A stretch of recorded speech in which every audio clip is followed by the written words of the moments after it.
Durante período de quarentena, a Assembleia Legislativa de Santa Catarina não parou. Tomou medidas inéditas e que ficarão na história do parlamento. Setor de vestuário foi um dos que mais sofreu impacto pela pandemia do novo coronavírus. Coronavírus promoveu situações inéditas como o fiado invertido. A pessoa paga primeiro e recebe depois. Em virtude da crise do Covid-19, autoridades alertam: é preciso cuidado com essas ações para minimizar os impactos na cadeia global de alimentos. Durante a pandemia, o Parlamento Catarinense aprovou 6 projetos para minimizar os efeitos do coronavírus no estado. E ainda, em meio ao luto pelas perdas por coronavírus, celular ao volante continua sendo um dos grandes vilões do trânsito e segue fazendo vítimas. As notícias do dia você confere a partir de agora. Está no ar pela TV Primavera de Criciúma. Informe Região.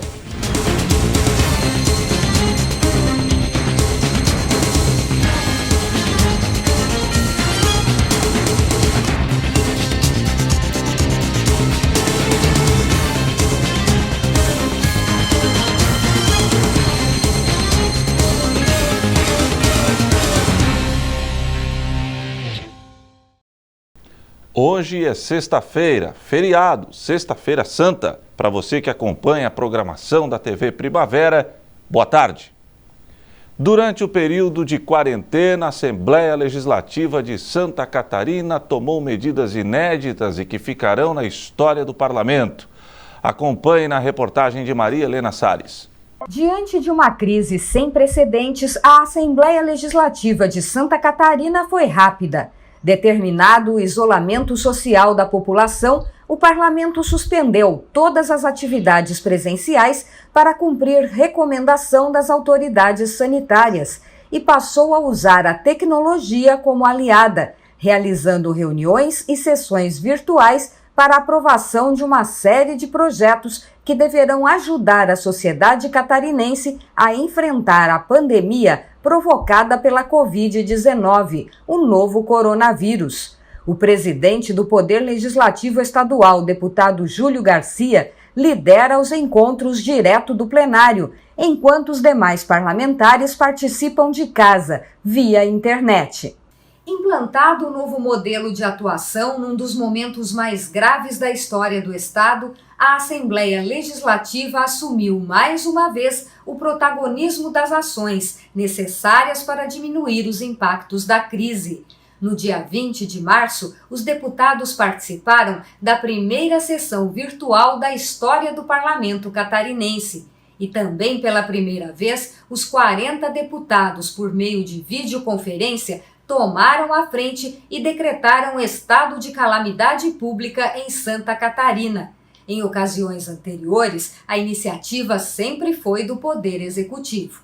Com o decreto, o governo está autorizado a remanejar o orçamento para poder tomar as medidas necessárias de combate à Covid-19. A Assembleia está cumprindo o seu papel, nós estamos de plantão. Qualquer projeto que haja do governo para votar, nós votaremos certamente, imediatamente, em 24 horas, deliberaremos. Os deputados têm dado uma contribuição inestimável nesse momento. As sessões virtuais têm tido a presença dos 40 deputados, o que, sem dúvida nenhuma, é uma demonstração de respeito à população catarinense, de preocupação com a crise e preocupação também com a busca de solução. Desde o início das atividades virtuais, os deputados já aprovaram mais de 20 projetos de lei e quase uma centena de proposições legislativas, como requerimentos, moções, indicações e pedidos de informação, que de alguma forma promovam o bem-estar da comunidade e amparem agricultores, empresas e trabalhadores em geral. Uma das principais iniciativas foi a proibição do corte de energia elétrica, água, esgoto e gás até o dia 31 de dezembro. E a suspensão da cobrança das contas de todos esses serviços referentes aos meses de março e abril deste ano. Um dos projetos prevê ainda que os hospitais filantrópicos terão garantidos os repasses de recursos públicos, mesmo que não atinjam as metas de atendimento contratualizadas pelos prestadores de serviço de saúde de média e alta complexidades. Outra medida é a destinação de até 90% dos recursos do Fundo Estadual de Apoio aos Hospitais Filantrópicos para a compra de equipamentos voltados ao atendimento dos casos de Covid-19. A ideia do projeto é uma solicitação desses hospitais no sentido de utilizar esse recurso para a compra de respiradores e outros insumos e equipamentos necessários para dotar esses hospitais de condições de atender bem a população. Outro projeto isenta de ICMS a comercialização de medicamentos, produtos e equipamentos médicos e hospitalares que estejam relacionados à pandemia, inclusive sobre importação. A medida vale até setembro deste ano. Fica proibida a dispensa de professores contratados em caráter temporário, os ACTs, em virtude da suspensão das aulas da rede pública estadual. Nós temos em Santa Catarina em torno de 16 mil professores admitidos em caráter temporário. Nesse período todo, desde a decretação da calamidade pública, é muito comum diariamente a gente receber demandas, pedidos dos professores, que na verdade é uma total insegurança. Quando você tem um contrato que vai até 1 mês, 2 meses, 5 meses, 8 meses, você pode correr o risco de receber uma notícia de que, em função de que não tem mais aulas presenciais, esses professores possam ser demitidos. O dinheiro do Badesc disponível para empréstimos neste ano deverá ser direcionado a financiamento de capital de giro para micro e pequenas empresas de Santa Catarina. Os interessados poderão parcelar o pagamento em até 36 vezes, com carência de 6 a 12 meses e com juros subsidiados pelo governo estadual. Nesse projeto, nosso objetivo fundamental é não ter limite de empréstimo. É que, obviamente, o banco possa fazer análise daquilo que quer emprestar para o captador naquele momento. Não nós fazermos um limitador nesse sentido da micro e pequena empresa. E na nossa concepção, o PL 328/2019, o banco tem 12 milhões de juros sobre capital próprio, e em reportagem desta semana do presidente do Badesc, o lucro do banco foi de 50 milhões de reais. Então, no parágrafo 4º, são destinados esses recursos para empréstimo nesta modalidade. E também inclui-se a prorrogação dos prazos de pagamentos a pedido dos municípios, dos pequenos e microempresários, conforme os artigos 85 e 86. Os deputados votaram ainda um projeto determinando que os empresários não optantes pelo Simples Nacional, que tiveram as atividades interrompidas durante a quarentena decretada pelo governo do estado, poderão prorrogar o prazo de pagamento do ICMS. Também fica suspensa até 31 de dezembro a inscrição dos débitos de ICMS dos agricultores familiares e empreendedores familiares rurais enquadrados no PRONAF que suspenderam atividades durante a quarentena. Outra decisão parlamentar determina que o dinheiro reservado para o pagamento da dívida de Santa Catarina com a União seja aplicado no fundo criado pelo Estado para enfrentamento da pandemia. O Supremo decidiu suspender o pagamento das contas do governo do Estado junto à União por 6 meses, mas o projeto de lei prevê o não pagamento até dezembro de 2020. E esses recursos todos, está no texto da lei, serão revertidos em favor do Fundo Estadual de Saúde para exclusivamente o combate ao coronavírus. Os parlamentares trabalharam em todas essas matérias, ouvindo os setores interessados na tentativa de oferecer mais segurança e fôlego financeiro à população durante a pandemia. Todos os projetos de iniciativa parlamentar aprovados nas últimas semanas foram enviados ao governo do estado para sanção.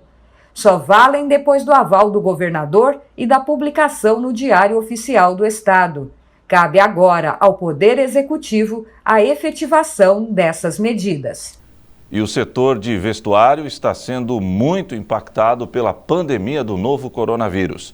Lojistas dos principais centros de compra do país estão com estoque parado e buscam alternativas para driblar a crise. O bairro do Bom Retiro está irreconhecível. Nem parece que este é um dos mais movimentados centros populares do vestuário da cidade de São Paulo. com as portas fechadas por causa da pandemia do novo coronavírus, o estoque na loja do Luiz está encalhado. As vendas já tiveram uma queda de mais de 90%. Nós vimos a onda chegar, né? E não sabia como isso iria atingir aqui no Brasil. E assim, foi bem impactante na área, né, econômica da empresa. Com a queda expressiva nos negócios da loja física, o empresário precisou dispensar alguns funcionários. Só as vendas online no e-commerce não são suficientes para bancar as despesas, que são altas. O Luiz sabe que depois da crise vai ter que rever conceitos e buscar novas estratégias para a sua loja. Ele sabe que a forma de consumo não será mais a mesma. A gente vai ter que estar preparado para fazer as peças adequadas para o consumidor, da forma usando tecnologia, usando e-commerce, né, usando via WhatsApp, vários canais que a gente não dava tanta importância como antes. A cena do Bom Retiro se repete em outra referência do setor têxtil e do vestuário. Nós estamos em uma das principais ruas do Brás, um dos maiores centros de compras do Brasil. Por aqui passam milhares de pessoas todos os dias. A rua fica parecendo um formigueiro. Vem gente de todo o Brasil para fazer compras aqui. Mas durante a quarentena, as lojas estão todas fechadas e a rua está completamente vazia.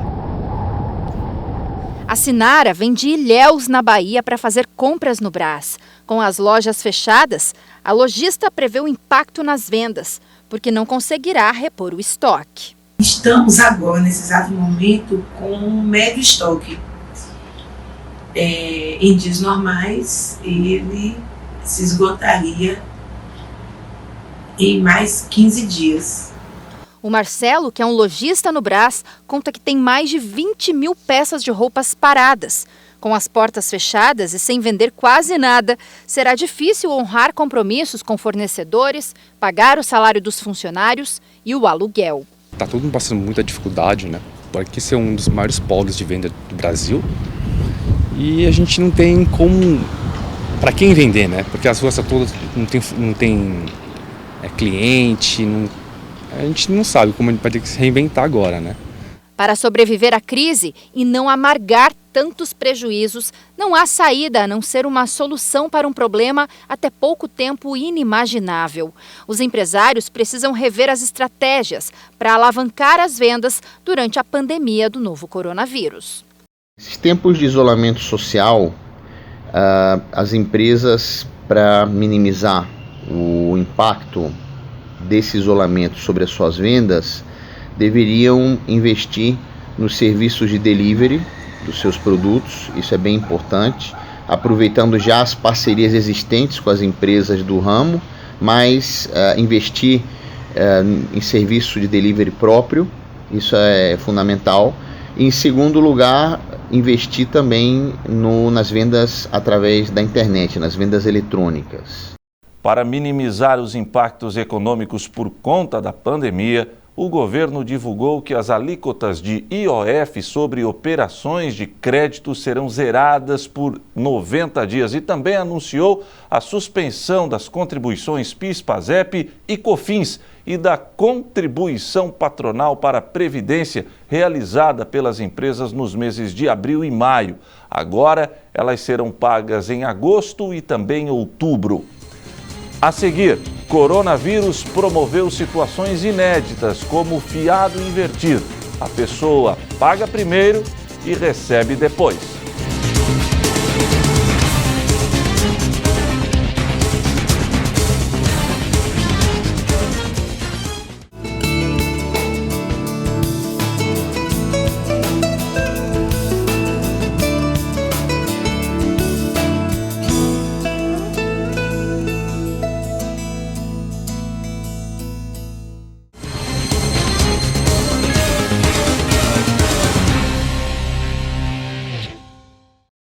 Compro, não nego e entrego quando puder. A frase não está errada não, ela é o slogan de uma nova modalidade de negócio que vem ganhando força em tempos de coronavírus. É o fiado invertido.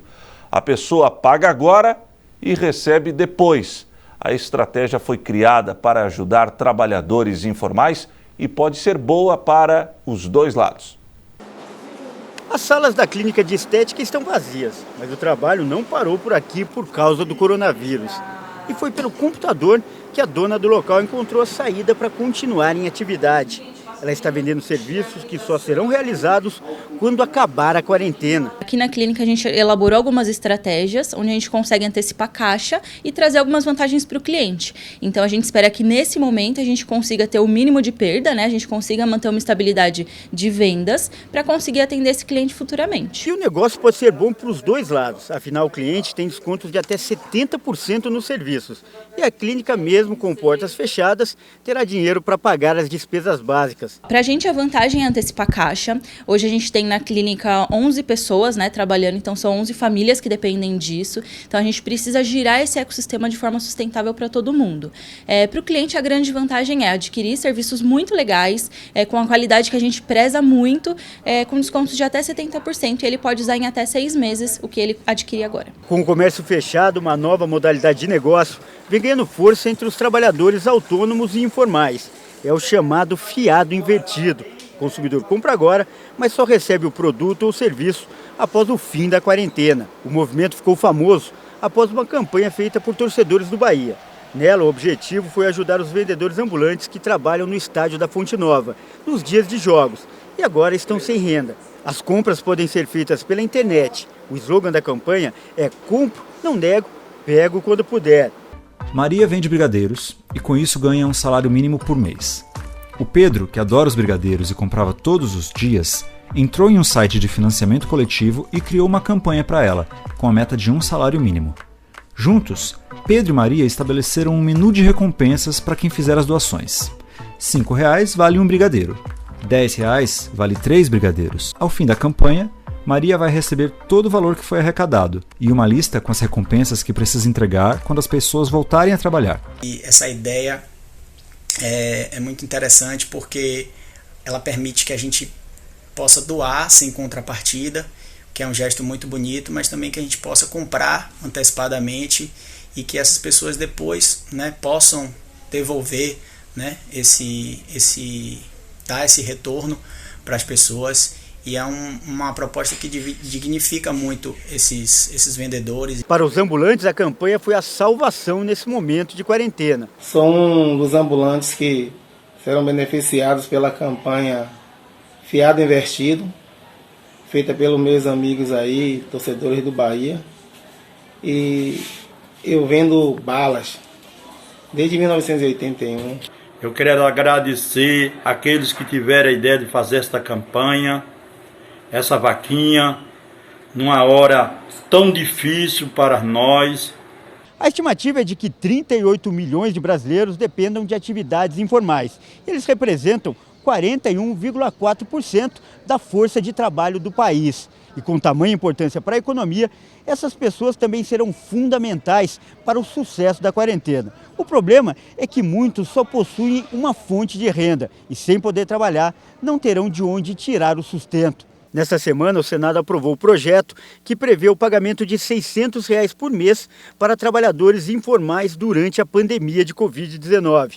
Se a pessoa for chefe de família, terá direito a 2 cotas, somando R$ 1.200. Para receber o dinheiro, o trabalhador terá que atender alguns requisitos, entre eles não ter outros benefícios do governo, como seguro-desemprego, e não estar cadastrado em nenhum programa de transferência, exceto o Bolsa Família.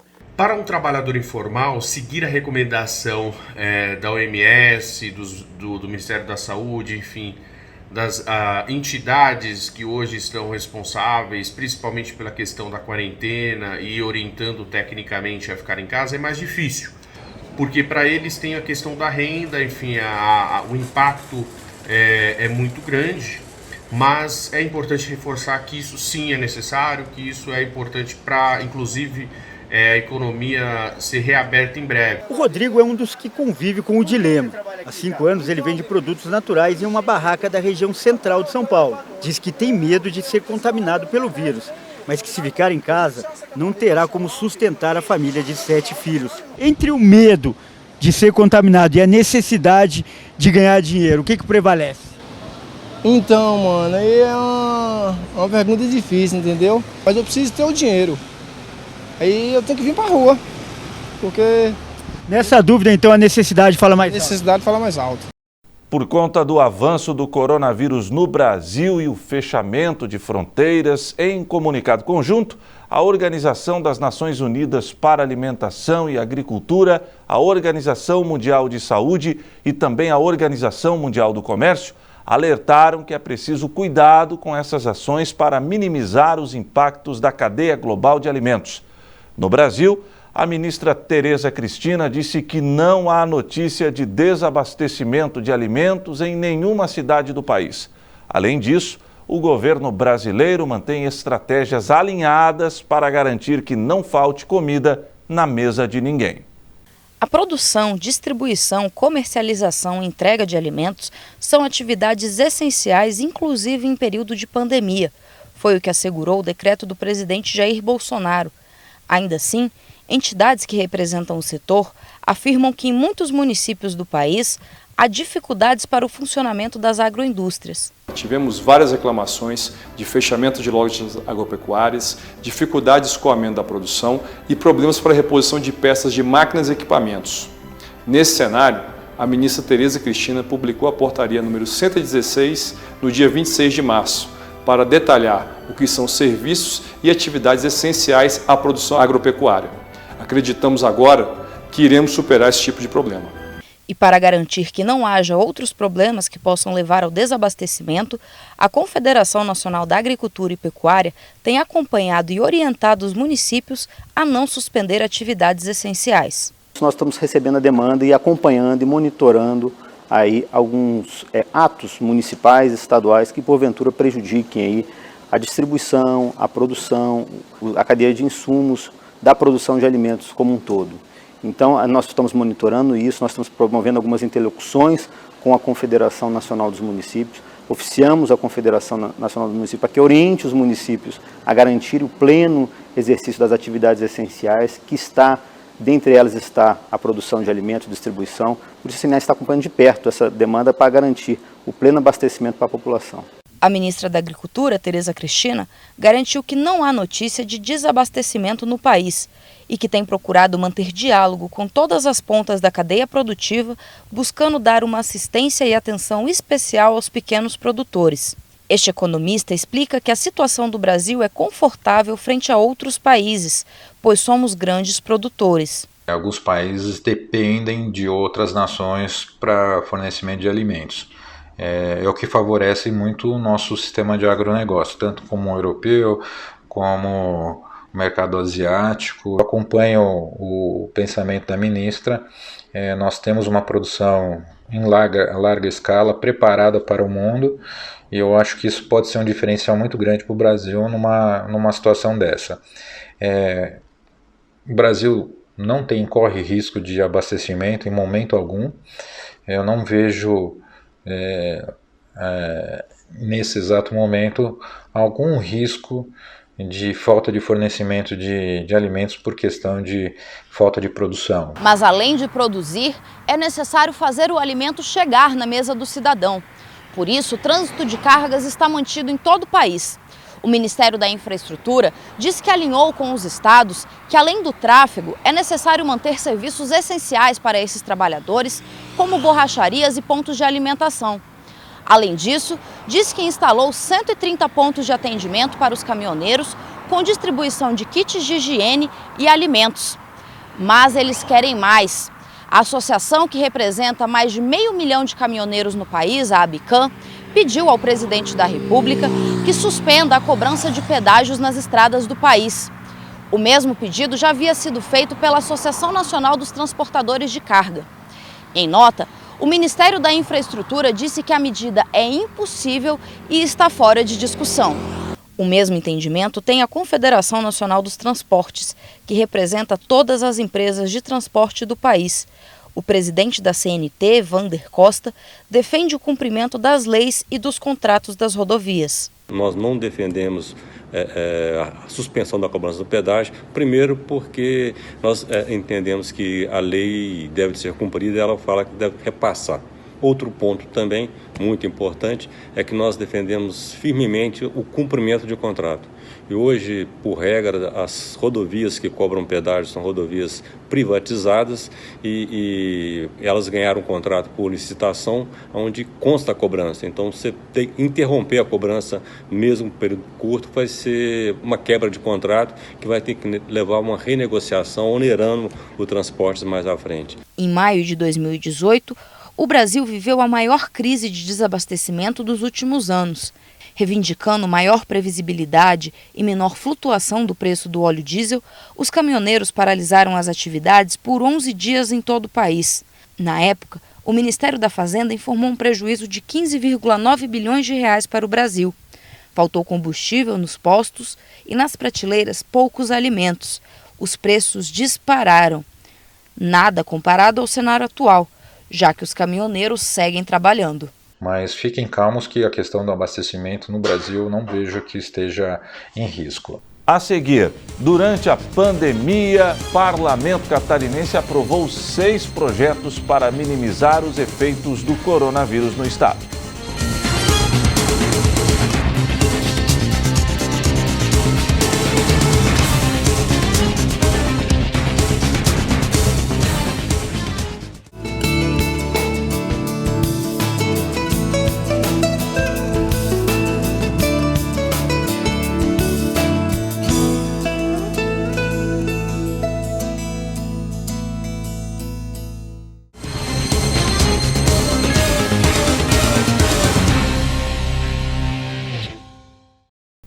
As atividades econômicas já estão voltando. Porém, durante o período de quarentena, os trabalhos não pararam na Assembleia Legislativa do Estado, durante esse período em que todos nós estávamos confinados. Ao todo, 6 projetos importantes acabaram sendo aprovados. A 4ª sessão virtual da Assembleia Legislativa foi de debate intenso sobre os impactos do novo coronavírus para a economia de Santa Catarina. Os parlamentares aprovaram 6 projetos de lei para auxiliar os empreendedores no enfrentamento a esse período de recessão. Um dos projetos obriga a Agência de Fomento de Santa Catarina, Badesc, a disponibilizar toda a linha de crédito deste ano para as micro e pequenas empresas. A matéria prevê a carência de pagamento de 6 meses a 1 ano e prazo máximo de quitação de 3 anos, sem juros, encargos ou multas. O autor é o deputado Luiz Fernando Vampiro. Nesse projeto, o nosso objetivo fundamental é não ter limite de empréstimo. É que, obviamente, o banco possa fazer análise daquilo que quer emprestar para o captador naquele momento. Não nós fazermos um limitador nesse sentido da micro e pequena empresa.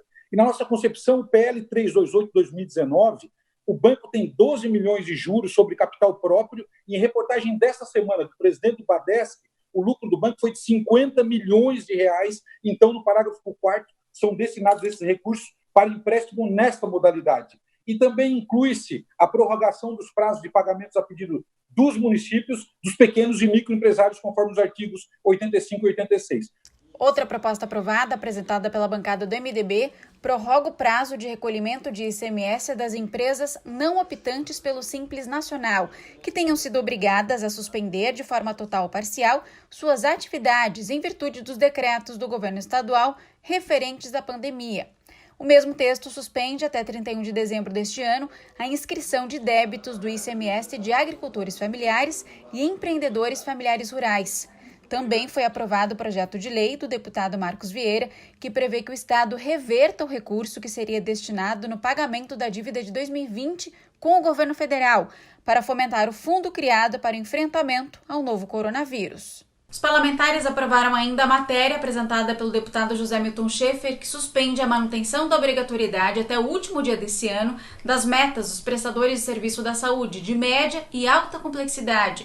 O objetivo é evitar que os hospitais deixem de receber recursos públicos por não alcançarem essas metas. Isso deve ocorrer já que procedimentos eletivos serão cancelados para o atendimento prioritário das vítimas do coronavírus. Também foram aprovadas a proposta que prorroga por pelo menos 120 dias os prazos de vigência de autorizações e licenciamentos ambientais, de autoria do deputado Ivan Nates, e a que suspende os prazos em processos administrativos na administração pública estadual durante a vigência do estado de emergência pública do deputado Nazareno Martins. Os 6 projetos aprovados seguem agora para a sanção do governador do estado. Para esta quarta-feira, uma nova reunião de líderes está programada para as 2h da tarde e, caso haja projetos para deliberação, eles serão votados em nova sessão extraordinária virtual, também nesta quarta, às 4h da tarde. Em meio ao luto pelas perdas por coronavírus, o celular ao volante continua sendo um dos grandes vilões do trânsito e segue sim fazendo vítimas. A situação é tão perigosa que especialistas afirmam que dirigir um veículo teclando ou atendendo a ligação num telefone celular pode causar o mesmo efeito de uma dose de bebida alcoólica.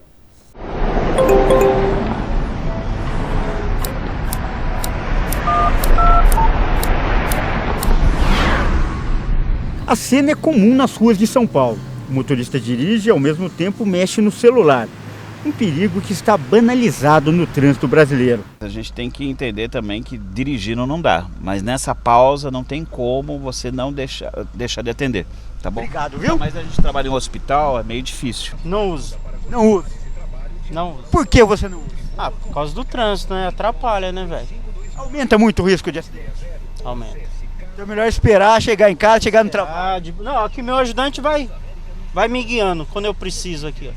Ele que fala no celular? Ele que fala. Ah, tem que parar o carro para poder atender a ligação. Você não dirige e fala ao mesmo tempo? Não. Nunca? Nunca. Já aconteceu, né? Muita gente não se dá conta do risco que esse comportamento traz para a vida.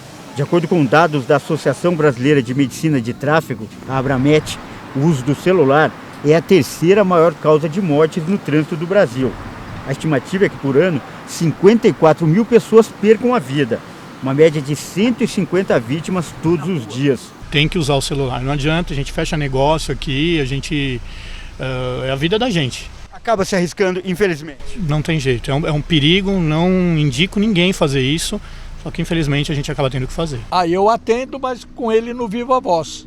Mas fala? Falo. Não atrapalha a direção, não aumenta o risco? Não, nada, para mim não. O senhor garante que não tem problema? Com certeza. Deixo no viva voz também, né? Para quando tiver o cliente quiser ligar para mim, ele vai me chamar por telefone, alguma coisa, aí eu consigo atender. Agora se for por mensagem, aí eu preciso parar. Não dá para ficar digitando e dirigindo ao mesmo tempo, é difícil. Aumenta o risco de um acidente. Aumenta o risco, é bem complicado. Seja qual for o motivo, o motorista nunca deve pegar o celular enquanto estiver ao volante. De acordo com especialistas, quando a pessoa mexe no aparelho, ela fica em média 5 segundos sem prestar atenção na rua. E isso aumenta em 400% o risco de um acidente.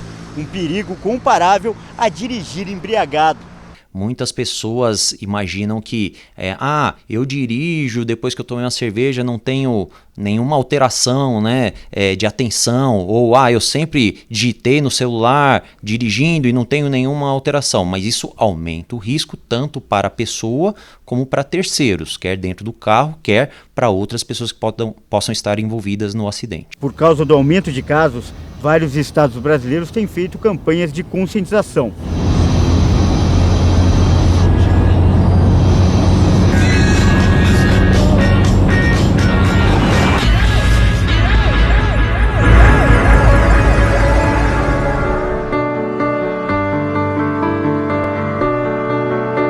Uma preocupação que não é só dos brasileiros. Na internet é possível encontrar campanhas e imagens de acidentes em vários países do mundo.